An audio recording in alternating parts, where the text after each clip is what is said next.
Hi everyone, my name is Jérémy Grignard. I am preparing a PhD thesis in computer science and artificial intelligence at École Polytechnique, working in the pharmaceutical company Servier and in the research institute INRIA-Saclay under the supervision of Thierry Dorval and François Fage. The work presented today is entitled An End-to-End Pipeline to Normalize and Maximize the Phenotypic Information from High-Content Data for Drug Screening Applications. We are in a framework of profiling screening campaign. Given a cellular model chosen for a project, we perform screening campaigns with perturbations such as chemical compounds. You can see an example of a standard plate layout where we set columns for a negative control and others for the compounds that will be screened. We have an image acquisition and analysis pipeline where thousands of cellular features are extracted at a single cell level. Depending on the biological question to be elucidated, downstream analyses are performed by identifying changes in the phenotypic state, called phenoprints, of the cells under different perturbations. But what if errors occur during the campaign on a set of plates, such as compounds that are not dispensed? How do we automate the identifications of errors? With only a negative control, such as DMSO, we cannot identify this kind of errors. We cannot check that the complete pipeline works. Moreover, any normalization method with a negative control only will not give reliable data to analyze in this situation. Therefore, we need positive control compounds. We want to identify control compounds that meet two characteristics. First, the control must allow us to establish a quality criteria to identify errors and validate plates. Second, we want controls that allow us to normalize plates of an entire screening campaign. So, we have the following question to answer. How to select controls that will be embedded in screening plates used for quality criteria and normalization?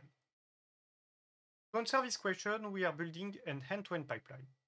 When designing screening experiments, the first question is how to identify controls. We develop a toolbox. The toolbox is an internal library made up of 28 chemical compounds identified in the literature to have various and strong phenotypic effects. The toolbox is screened in those response and replicates. The question now is how to identify 4 best control compounds among the 28. Why 4? Because we have internal and technical modalities that allow us to embark, in addition to the negative control, 4 compounds that will be screened in all plates. 4. Also to have enough points per control in order to compute statistics. But how to identify 4 controls? To do so, we design an algorithm. The algorithm input is toolbox high content screening raw data. The output is a combination of 4 control compounds at 1 dose each. Now, I will present you the algorithm workflow. From the toolbox raw data, some data preprocessing steps are performed, such as negative DMSO shift, correlated cellular features elimination.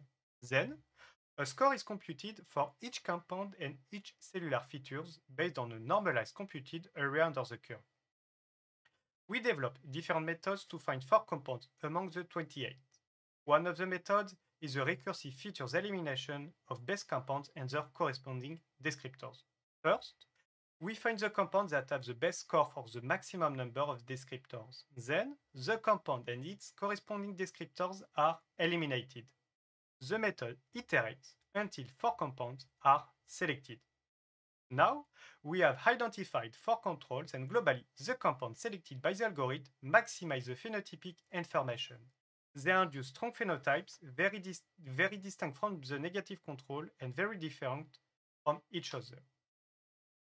After other inspection of the selected control through machine learning and deep learning methods, biological experts validate the controls and the screening campaign can start. Given the screening plates where the selected controls are screened, the question is now how to use them for the quality criteria. The negative control and the selected controls are used with quality criteria such as the Z prime factors. Indeed, we know that the selected compounds maximize the phenotypic information for several cellular features. Thus, the use of a Z prime factor can be performed intuitively on these descriptors. We can now validate each of our plates. At this stage, we could also use the controls for normalization with a min-max procedure on a subset of descriptors. But we wondered if it was possible to use controls to develop a new normalization method considering all cellular features. I'm presenting you the normalization method workflow. From the controls of the reference plate, a transformation F from the original cellular feature space to a lower one is learned. Then F is applied to the controls of the reference plate, and the same transformation is applied to the controls of a screening plate. Next, a parametric transformation T is optimized by finding a geometrical transformation that will bring the controls of a screening plate to the reference plate. T is a global parametric transformation considering all controls simultaneously.